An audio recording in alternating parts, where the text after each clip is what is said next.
ചെക്കനേക്കാൾ 3 വയസ്സ് പെണ്ണിനേറി എന്നതുകൊണ്ട് പെണ്ണ് പെണ്ണല്ലാതാവുമോ? അതോ ഇനി ഓള് പ്രസവിക്കൂലേ പ്രായം 3 കൂടിയതുകൊണ്ട്? ഈ കല്യാണത്തിന് എതിർപ്പ് പറയാൻ ഇതിൽ ഏത് കാരണമാണ് ഉമ്മ നിങ്ങൾക്ക് കുറ്റമായിട്ട് തോന്നിയത്? പറഞ്ഞോ നിങ്ങള്, ഞങ്ങളൊന്ന് കേൾക്കട്ടെ. മക്കൾക്കും മരുമക്കൾക്കും ഇടയിൽ എഴുന്നേറ്റ് നിന്ന് അത്ര നേരം പ്രായം കൂടിയ പെണ്ണിനെ തന്റെ മകന് കല്യാണ പെണ്ണായി വേണ്ടെന്ന് തർക്കിച്ചു നിന്ന ആമിന മൂത്ത മകളുടെ ആ ഒരു ചോദ്യത്തോട് നിശബ്ദയായി അവിടെയിരുന്നു. ഞങ്ങളുടെ ആങ്ങളെ എന്നും സന്തോഷത്തോടിരിക്കാൻ വേണ്ടി ഞങ്ങൾ ഓരോന്ന് ചെയ്യുമ്പോൾ വെറുതെ അതിനിടയിൽ കുത്തിത്തിരിപ്പ് ഉണ്ടാക്കല്ലേ ഉമ്മങ്ങള്? മൂത്ത മകൾ വീണ്ടും ശബ്ദം ഉയർത്തിയതും ആമിനയുടെ നോട്ടം ഏക മകനായ നൗഫലിലെത്തിയത്. താത്തമാർ പറയുന്നത് എന്തും അനുസരിച്ചോളാമെന്നൊരു ഭാവത്തിലിരിക്കുന്ന തന്റെ മകനെ കണ്ടതും പിടഞ്ഞു അവനെ ഓർത്ത അമ്മമ്മന്. അവനേക്കാൾ വയസ്സിന് മൂത്തൊരുവളെ കൊണ്ട് സഹോദരിമാർ അവനെ കെട്ടിക്കാൻ നോക്കുന്നത് ആ പെൺകുട്ടിയുടെ സമ്പത്ത് മാത്രം കണ്ടിട്ടാണെന്ന് ഉറപ്പാണ് ആമിനയ്ക്ക്. അതുകൊണ്ട് മാത്രമാണ് അവർ ഈ വിവാഹത്തിന് എതിർക്കുന്നതും. പെങ്ങന്മാർ കണ്ടുപിടിച്ച പെണ്ണായതുകൊണ്ട് നിന്റെ കടമകൾ വീട്ടാനുള്ള മാർഗമായതുകൊണ്ടോ മാത്രം നീ റസിയെ കല്യാണം കഴിക്കരുത് നൗഫലെ. നിനക്കിഷ്ടപ്പെട്ടാൽ മാത്രം കെട്ടിയാൽ മതി. കെട്ടിക്കൊണ്ട് വന്നിവിടെ ആ പെൺകുട്ടിയുടെ കണ്ണുനീര് വീഴിക്കരുതെന്ന് നിർബന്ധമുണ്ട് എനിക്ക്. നന്നായി ആലോചിച്ചിട്ട് തീരുമാനം പറഞ്ഞാൽ മതി. തീരുമാനം നിന്റേത് മാത്രമാവണം, മറക്കണ്ട. തന്റെ 3 പെൺകുട്ടികളെയും ഒന്ന് ഒഴിഞ്ഞു നോക്കി നൗഫലിനോട് പറഞ്ഞേൽപ്പിച്ച് ആമിനെ അടുക്കളയിലേക്ക് നടന്നതും അവനെ പൊതിഞ്ഞ അളിയന്മാരും പെങ്ങന്മാരും കൂടി. ഉമ്മയ്ക്ക് വയസ്സായി, ഇതേപോലെ പലതും പറയും. ജീവിക്കേണ്ടത് നീയാണ്. നിന്നേക്കാൾ 2 or 3 വയസ്സിന് മാത്രം മൂത്ത ഒരുവളെ കെട്ടിയത് കൊണ്ട് നിനക്ക് ലാഭമേ ഉള്ളൂ നൗഫലെ. നിന്നെ ഇട്ടുമൂടാനുള്ള പണമുണ്ട് അവളുടെ കുടുംബത്ത്. നിന്റെ കടങ്ങളും തീരും. നിനക്ക് സുഖമായിട്ട് ജീവിക്കുകയും ചെയ്യാം. നന്നായി ഒന്ന് ആലോചിക്കും നീ. ഞങ്ങളുടെ ഇഷ്ടത്തിനനുസരിച്ച് നൗഫലിനെ അനുനയിപ്പിക്കാൻ നല്ല മിടുക്കന്മാരാണ് അവൻ്റെ പെങ്ങന്മാർ. നിങ്ങൾ പറയും പോലെ ആവട്ടെ കാര്യങ്ങൾ. എനിക്കെന്തിനും സമ്മതമാണ്. നൗഫൽ പറഞ്ഞതും ഒരു ആഘോഷ ചിരി ഉണർന്നവിടെ. നൗഫലിലൂടെ അവൻ കെട്ടുന്ന പെണ്ണിന്റെ സമ്പത്ത് കൈക്കലാക്കാനുള്ള പദ്ധതികൾ അപ്പോഴേ തുടങ്ങി അവന്റെ അളിയന്മാർ. 23കാരനായ നൗഫൽ അവനേക്കാൾ പ്രായം കൂടിയ കുന്നുമേലെ റസിയെ വിവാഹം കഴിക്കുന്നത് എല്ലാവരിലും അമ്പരപ്പുണ്ടാക്കി.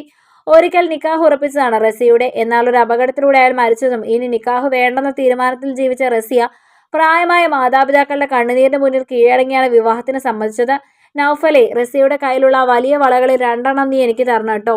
നിക്കാഹ് കഴിഞ്ഞ റസിയുമായി വീട്ടിലെത്തിയ നൗഫലിന്റെ ചെവിയിൽ മൂത്ത താത്ത പറഞ്ഞു. മറുഭാഗത്തു നിന്ന് ചെറിയ താത്ത റസിയുടെ മാലകളിൽ നിന്ന് അപ്പോൾ തന്നെ ഒന്ന് പറഞ്ഞു വെച്ചു. ഇതെല്ലാം കേട്ട് പുറകിൽ നിന്ന് ആമിനയുടെ നെഞ്ചൊന്ന് പിടഞ്ഞു. മകന്റെ ജീവിതം ഓർത്ത്. സഹോദരിമാരെ ഏറെ ഇഷ്ടമാണ് നൗഫലിന്. അവന്റെ ഇഷ്ടത്തെയും സ്നേഹത്തെയും യാതൊരു മയവുമില്ലാതെ മുതലെടുക്കാറാണ് അവന്റെ സഹോദരിമാർ. ജോലി ചെയ്ത് നേടുന്നതിന് പുറമെ കടം മേടിച്ചാണെങ്കിലും ഇത്തമാരുടെ ഇഷ്ടങ്ങൾ നടത്തിക്കൊടുക്കാൻ അവന് സന്തോഷമാണ്. 3 പേരും തന്റെ മക്കളായതുകൊണ്ട് തന്നെ ആമിനയ്ക്ക് ആരെയും തള്ളി പറയാനോ പ്രത്യേകം ചേർത്ത് പിടിക്കാനോ വയ്യ. അവന്റെ സ്നേഹത്തെ മുതലെടുത്തവന്റെ ജീവിതം നശിപ്പിക്കുന്നത് മാത്രം തന്റെ പെൺമക്കളോട് അവർ ഇടയ്ക്കിടെ പറയും. റസി ഒരു നല്ല മരുമകളായ ആമിനയ്ക്ക്. സമ്പത്തിന്റെ യാതൊരു അഹങ്കാരവും ഇല്ലാത്തവൾ ആമിനയോട് ചേർന്ന് നിന്നപ്പോഴും ഉമ്മ നൗഫലിനെ ഒന്ന് വിളിക്ക്. വിവാഹം കഴിഞ്ഞ് 2 മാസം കഴിഞ്ഞൊരു ദിവസം ദേഷ്യത്തിൽ വീട്ടിലെത്തിയ നൗഫലിന്റെ സഹോദരിമാരുടെ ഉയർന്ന ശബ്ദത്തിൽ ഉമ്മ പകച്ചു നിന്നതും ചിരിയോടെ റൂമിനകത്തു നിന്നും ഇറങ്ങി വന്നു നൗഫൽ. എന്തായിത്താ, എന്തിനാ ദേഷ്യം? നീ ഞങ്ങളുടെ കെട്ടിയന്മാരോട് നീ ഞങ്ങൾക്ക് തന്ന പൊന്നും പണവും എല്ലാം തിരിച്ചു വേണമെന്ന് ആവശ്യപ്പെട്ടോ? മൂത്ത സഹോദരി ദേഷ്യത്തിൽ നൗഫലിന്റെ അരികിൽ ചെന്ന് ചോദിച്ചതും ഒരു ചിരിയോടെ അവരെ നോക്കി നൗഫൽ, എന്റെ വിവാഹത്തിന് മുമ്പ് ഞാൻ നിങ്ങൾക്ക് തന്ന ഒന്നും എനിക്ക് നിങ്ങൾ തിരികെ തരേണ്ട താത്ത. അതിന് ശേഷമുള്ളത് മതി. കാരണം അതൊന്നും എന്റെ അധ്വാനമല്ല, എല്ലാം റസിയുടെയാണ്. അതെനിക്ക് തിരികെ വേണം. സാധാരണ എന്ന പോലെ നൗഫൽ പറഞ്ഞതും അവനെ തുറച്ചു നോക്കിയവർ. ഞങ്ങളോട് കണക്ക് പറയാൻ മാത്രം നീ വളർന്നോ നൗഫലെ? അതിനായിട്ടാണോ നീ? ഞങ്ങളുടെ കൂടപ്പിറപ്പാണ് നീ, മറക്കണ്ട. ദേഷ്യം ഇരച്ചു താത്തയിൽ. നിങ്ങൾ എന്റെ കൂടപ്പിറപ്പായതുകൊണ്ടാണ് താത്ത നിങ്ങൾ എന്നോട് ആവശ്യപ്പെട്ട എന്ത് ഞാൻ നിങ്ങൾക്കായി കൊണ്ടുവന്നത്. നിങ്ങളോടുള്ള എന്റെ സ്നേഹമായിരുന്നു അത്. നിങ്ങൾ എന്നെയും എന്റെ സ്നേഹത്തെയും ചൂഷണം ചെയ്യുകയാണെന്ന് നമ്മുടെ പെറ്റുമ്മ പറഞ്ഞിട്ട് പോലും വിശ്വസിച്ചില്ല. ഞാൻ വിശ്വസിച്ചത് ഇപ്പോഴാണ്. ഞാൻ എൻ്റെ ജീവിതത്തിലേക്ക് നിങ്ങളുടെ ഇഷ്ടം കൂടി പരിഗണിച്ച് കൂടെ കൂട്ടി എൻ്റെ ഭാര്യയെ പ്രസവിക്കാൻ പാടില്ലെന്ന് നിങ്ങളുടെ ഭർത്താക്കന്മാർ പറഞ്ഞപ്പോൾ, അത് നിങ്ങളുടെ കൂടി തീരുമാനമാണെന്ന് അറിഞ്ഞപ്പോൾ ഞാൻ ഉറപ്പിച്ചു താത്ത നിങ്ങൾ ആരാണെന്ന്. നൗഫൽ വേദനയോട് പറഞ്ഞപ്പോൾ ഞെട്ടിയത് അവൻ്റെ ഉമ്മയും പെണ്ണുമാണ്. എനിക്ക് കുഞ്ഞുങ്ങളുണ്ടായാൽ നിങ്ങളെ ഞാൻ ശ്രദ്ധിക്കില്ലെന്ന് ചിന്തിക്കാൻ മാത്രമുള്ള സ്നേഹമേ നിങ്ങൾക്ക് എന്നോട് ഉണ്ടായിരുന്നുള്ളൂ അല്ലേ?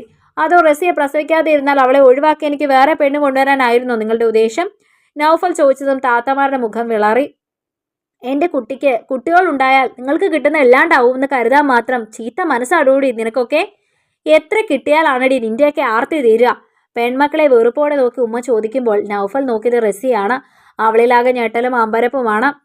തന്നെ സ്നേഹത്തിൽ പൊതിഞ്ഞുകൊണ്ട് നടന്ന നാത്തൂന്മാരുടെ ഉള്ളിൽ പറഞ്ഞതിലെ ഞെട്ടൽ. ഞങ്ങൾ നിന്റെ നല്ലതിന് വേണ്ടിയ നൗഫലെ, ഇളയ താത്ത പറഞ്ഞു തുടങ്ങിയതേ തടഞ്ഞവൻ. എൻ്റെ നല്ലതിന് വേണ്ടി നിങ്ങൾ ചെയ്തു തന്നത് തന്നെ ധാരാളമാണ്. ഇനി വേണ്ട. ഞാൻ അളിയന്മാരോട് പറഞ്ഞ പോലെ വാങ്ങിയതെല്ലാം വേഗം തിരിച്ചു തരാൻ നോക്ക് രണ്ടാളും കൂടി. ഇല്ലെങ്കിൽ ഇത് നാട്ടുകാരെ അറിയിച്ച് നാണം കെടും നിങ്ങൾ. കടുപ്പത്തിൽ നൗഫൽ പറഞ്ഞതും വീണ്ടും ഒരു സംസാരത്തിന് മുതിരാതെ വേഗം അവിടെ നിന്ന് ഇറങ്ങി താത്തമാർ. ആ പോക്ക് നോക്കി നിൽക്കെ റസിയെ തന്നോട് ചേർത്തു നൗഫൽ. തന്റെ കൂടപ്പിറപ്പുകൾ തനിക്കായി ചെയ്ത ഏക നന്മ അവളാണെന്ന് പറയാതെ പറഞ്ഞ്. കഥ നിങ്ങൾക്ക് ഇഷ്ടമായെങ്കിൽ ലൈക്ക് ചെയ്യൂ, നിങ്ങളുടെ അഭിപ്രായങ്ങൾ കമൻ്റായി രേഖപ്പെടുത്തൂ. കൂടുതൽ കഥകൾ കേൾക്കാൻ ഈ ചാനൽ സബ്സ്ക്രൈബ്